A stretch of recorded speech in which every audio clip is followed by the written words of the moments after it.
Now, chef Mary Ellen McTague used to work with Heston Blumenthal, no less, and now runs Aubrey Restaurant in Prestwich, is here to tell us what we can do with some of those cuts. It sounds a bit more intimidating, doesn't it, when you talk about a bone marrow or oxtail? I mean, you've got to be some kind of expert in the kitchen.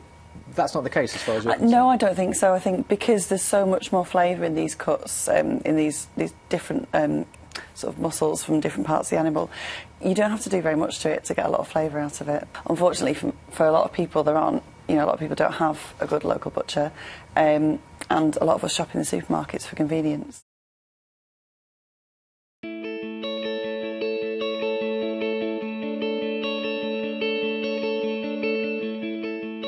Not only is it delicious, but it's extremely healthy and very, very good for us. And if you know what to buy, it's also a bargain. The only thing that's stopping people buying them is they're not aware they're out there. So what we want from the chefs is recipes that people can follow and recipes that people can do at home. What are you cooking with? We're just going to do a lover piece of hake today. What we're going to do is just going to do a lovely little fish finger. I absolutely love this. You've taken the great big meaty hake and you've turned it into an enormous fish finger.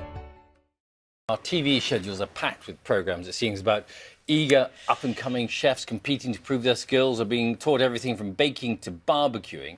But those working in the industry say the reality is really rather different. Yes, restaurant owners are warning they are in the depths of a recruitment crisis and the situation is so dire that some may have to close their doors.